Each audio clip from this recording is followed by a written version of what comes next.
जिस यूक्रेन को रूस ने हफ्ते 2 हफ्ते में जीत लेने की प्लानिंग की थी, वो युद्ध और वो नतीजा 110 दिन बाद भी अधूरा है। रूस की ताकत और यूक्रेन की कमजोरी का जो अनुपात था, वो आखिर कैसे बदल गया? क्यों यूक्रेन के राष्ट्रपति ज़ेलेंस्की अब तक हौसले के साथ युद्ध को आगे बढ़ा रहे हैं?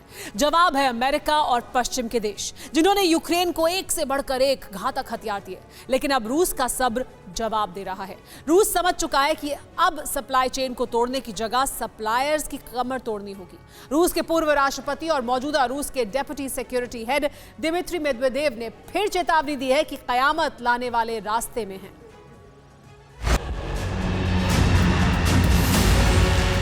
रूस की धमकी नंबर 1, सर्वनाश करने वाले घुड़सवार अपने रास्ते पर निकल चुके हैं। रूस की पहली धमकी उसी धमाके की चेतावनी है जिससे धरती का एक हिस्सा आग में भस्म हो सकता है। यह धमकी उसी परमाणु हमले की है जिसकी बदौलत रूस दुनिया की महाशक्तियों को चैलेंज करता है। यूक्रेन युद्ध के बीच जब रूस का सब्र जवाब देता है, मॉस्को से ऐसी धमकी आती है और पूरी दुनिया को डराती है। रूस की धमकी नंबर 2, वो रूस को मिटाना चाहते हैं। मैं उनको खत्म करने के लिए सब कुछ करूंगा।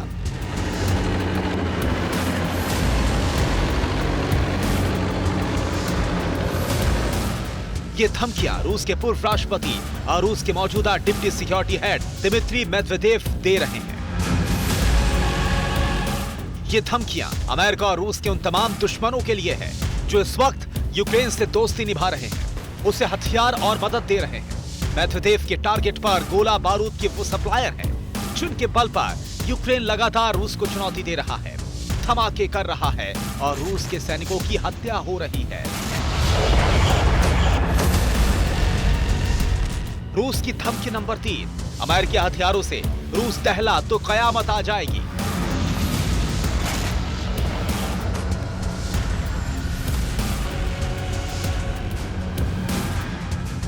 रूस कयामत लाने की धमकी दे रहा है तो इसकी वजह रूस के पास मौजूद परमाणु हथियारों का जखीरा है।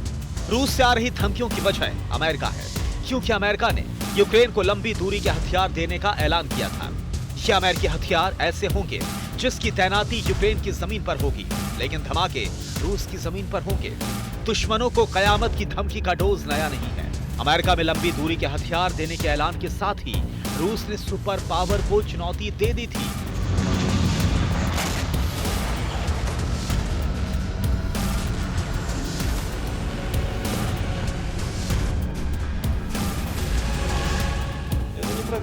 ये सिर्फ अनुमान या आशंका नहीं है, ऐसा पहले भी हो चुका है। इसे लेकर अलग अलग मत हो सकते हैं, लेकिन कयामत का काफिला निकल पड़ा है। अब सिर्फ भगवान ही बचा सकते हैं।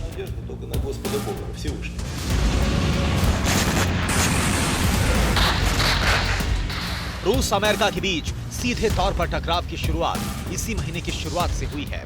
अमेरिका के राष्ट्रपति ने कहा था कि यूक्रेन को मध्यम दूरी तक मार करने वाले रॉकेट सिस्टम दिए जाएंगे। इनसे यूक्रेन की सेना बेहतर तरीके से रूसी सेना का मुकाबला कर पाएगी।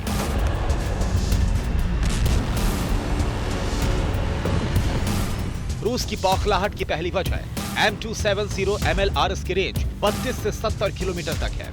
मैक्सिमम फायरिंग रेंज 165 से 300 किलोमीटर तक है।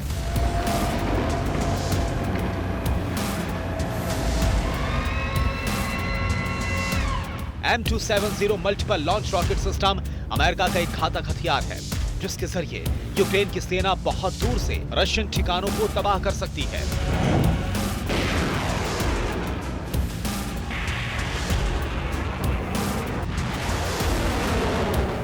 मैक्सिमम फायरिंग रेंज 165 से 300 किलोमीटर होने की वजह से बॉर्डर एरिया से यूक्रेन रूस के कई शहरों में तबाही ला सकता है।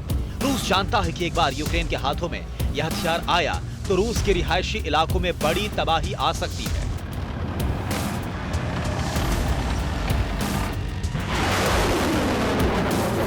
M270 MLRS में M31A1 रॉकेट लोड किए जाते हैं। M31A1 GPS गाइडेड होने की वजह से निशाना नहीं चूकता। 90 किलो विस्फोटक लेकर रॉकेट 70 किलोमीटर दूर दुश्मन के ठिकाने को तबाह कर देता है।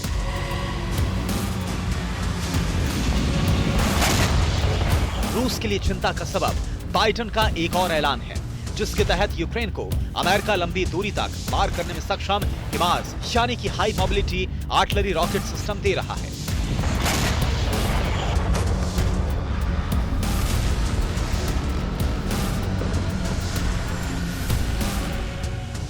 यह हथियार यूक्रेन को दिए जा रहे $70 करोड़ के अमेरिकी सहायता पैकेज का हिस्सा है।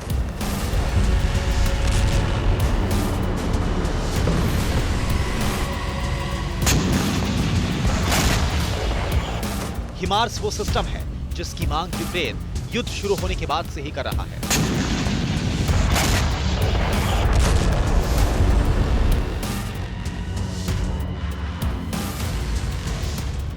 M142 हिमार्स सिस्टम को दुनिया के सबसे अधिक विकसित लंबी दूरी के रॉकेट लॉन्च प्लेटफॉर्म में से एक माना जाता है।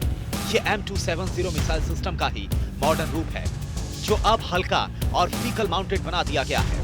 अमेरिका यूक्रेन को जो M142 हिमार्स सिस्टम दे रहा है, उसकी रेंज 80 किलोमीटर की है। यह M777 होवित्जर से लगभग 2 गुनी रेंज तक मार करने में सक्षम है।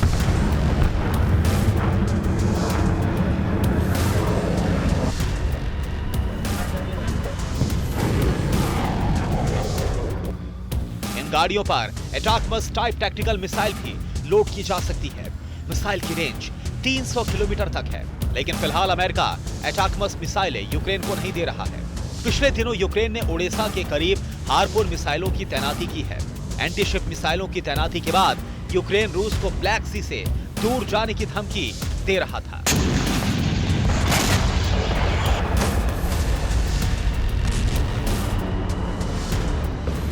रूस जल्द से जल्द यूक्रेन के युद्ध को खत्म करना चाहता है, लेकिन अमेरिका और दूसरे देशों से हथियारों की सप्लाई की वजह से रूस को खेरसोन और मरियोपोल के अलावा बहुत कम जगहों पर जीत हासिल हो सकी है।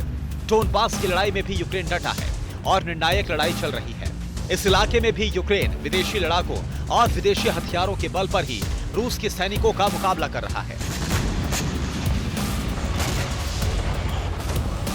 अमेरिका और विदेश से हथियारों की सप्लाई के जवाब में रूस ने यूक्रेन के कई हथियार डिपो पर मिसाइल से अटैक किया, यूक्रेन के रेल नेटवर्क को तबाह कर दिया, लेकिन फिर यूक्रेन को हथियारों की सप्लाई जारी है।